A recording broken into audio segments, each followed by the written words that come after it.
देखु अरिंदम रायकर जो ओडिया नववर्षर पालन पर अभिनव उपाय सी युवपीढ़ी को विशेष भाव में आकर्षित कर जो युवपीढ़ी बर्तमान पाश्चात्य नववर्ष पालन अभिमुखी होउची से युवपीढ़ी गोटे मेसेज ओडिया नववर्ष कौन ये देखिले आप आम ये पणा पीकरी ओडिया कैलेंडर उन्मोचन कर ओडिया नववर्ष पालन कले ओडिया नववर्षटी को जब पालन करवा एदिन बहुत गुड़िए लाभ प्रत्येक व्यक्ति तार पाइपर इंग्राजी नववर्ष आम जो पालन करुचु से दिनर कौन विशेषत्व दिनर ना जोटार दिनर विशेषत्व थाए से दिन मंदिर को गले जमी आमको प्रभुंर कृपा प्राप्त हुए से भाई यही पणा संक्रांति हूँ गोटे एभली दिन जो दिन आमको विश्वरू आमको मंगल पर प्रत्येक व्यक्ति को आशीष मिलता है भगवान ग्रह नक्षत्र मानक से दिन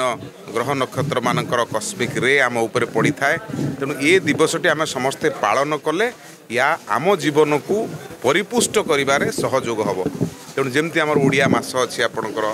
12टी मास अच्छी विभिन्न ऋतु अनुजाई से मास तैयारी मासरे 2टी पक्ष अच्छी कृष्ण पक्ष शुक्ल पक्ष अच्छी दिन बड़ राति छोट अच्छी तो अनेक गुड़िए विषय अच्छी पूर्णिमा अच्छी अमावास्या अच्छी संक्रांति एकादशी कौ जिनस आम खाइबा कथा कौ जिनस खाइबा कथा नुह कौ पूजा पद्धति आम करवा दरकार ये सब ओडिया कैलेंडर आमको गाइड करुच्ची जोटा 14 तारीख आरंभ होती 14 तारीख आम समस्त पांजी पूजा करता है तेणु एभली एक ओडिया कैलेंडर आमर ओडिया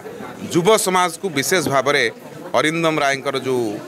ये योजना ये निश्चित भाव में युव समाज को गोटे नुआ रास्ता देखेब तेणु मुझे धन्यवाद दूँ।